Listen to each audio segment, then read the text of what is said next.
துலாம் ராசியில் பிறந்த உங்களுக்கு உங்களுடைய ராசிநாதன் சுக்கிரன் 6ஆம் இடம் வெற்றி ஸ்தானத்தில் இருந்தாலும் குரு பகவானுடைய நட்சத்திரத்தில் இருக்கார்.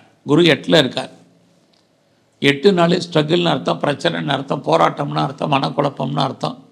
எதில் இது மாதிரியான விஷயங்கள்லாம் உங்களுடைய வேலை வாய்ப்புகள். நீங்கள் ப்ரைவேட் செக்டாரில் இருக்கலாம், கவர்மெண்ட் சர்வீஸில் இருக்கலாம், நல்லதொரு எம்என்சியில் இருக்கலாம். எதில் வேலை பார்த்தாலும் வேலையில் பொறுமை, நிதானம், கவனமாக இருங்க. குறிப்பாக உங்களுடைய சுப்பீரியர் ஆஃபீஸர் யாராக இருந்தால் அவங்களுக்கு கோஆப்ரேட் பண்ணுங்கள், அவங்க சொல்கிறத கேளுங்க, அவங்களுக்கு மதிப்பு கொடுங்க, மரியாதை கொடுங்க. இது ரொம்ப ரொம்ப இந்த வாரம் முக்கியம். இந்த வாரத்தில் நான் பெரிய லெவலில் பாலிடிக்ஸில் இருக்கேன், எப்படி இருக்குங்கிறவங்களுக்கு அரசியல் சார்ந்த துறைகள் இருக்க அடைக்க வாசிங்க. உங்களுடைய எதிரிகளால் உங்களுக்கு தேவையற்ற பிரச்சனைகள், மன வருத்தங்கள் இருக்குது.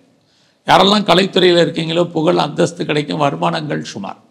நான் பெரிய லெவலில் ஷேரில் இன்வெஸ்ட்மெண்ட் பண்ணணும்னு நினைக்கிறேன் அப்படிங்கிறவங்க அடைக்க வாசிங்க. எல்லாம் லாபத்தை கொடுக்குற மாதிரி ஒரு தோற்றம், லாபம் இல்லை. ட்ரேடிங் பண்ணுறது, ஆன்லைன் பிஸ்னஸ் பண்ணுறது, மியூச்சுவல் ஃபண்டில் இன்வெஸ்ட்மெண்ட் பண்ணுறது, இன்ட்ரா ட்ரேடிங் பண்ணுறது அத்தனையும் இந்த வாரம் சுமார். இந்த வாரத்தில் பிட்காயின்ஸில், கிரிப்டோ கரன்சியில் பெரிய லெவலில் இன்வெஸ்ட்மெண்ட் வேண்டாம். எல்லா விதமான யூக வணிகங்களுமே நமக்கு ஃபேவரபுளாக இல்லை.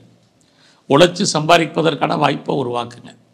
இந்த வாரத்தில் உங்களுடைய வேலை வாய்ப்புகள் முதலே சொன்னேன், பொறுமையாக இருங்க. பிஸ்னஸுமே நார்மலாக தான் இருக்குது. லாக் ஆகிறதுக்கான வாய்ப்பு, பணம் பொருள் லாக் ஆகிறதுக்கான வாய்ப்புகள், யாருக்கும் பணம் கடன் கொடுத்தா அந்த பணம் திரும்ப வருவதற்கான வாய்ப்புகள், இது அத்தனையுமே குறையும். ஸோ இந்த வாரத்தில் மன வாழ்க்கை எப்படி இருக்குன்னா நார்மலாக இருக்குது.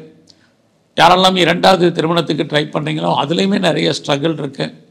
பொறுமை, நான் ரிசர்ச் பண்ணுறேன், ஃபர்தராக பிஹெச்டி பண்ணுறேங்கிறவங்க தாராளமாக பண்ணுங்கள். உங்களுடைய வெளிநாட்டு வாழ்க்கை, வெளிநாட்டு தொடர்புகள், வெளிநாட்டில் முதலீடு பண்ணுறது இந்த வாரம் பரவாயில்ல.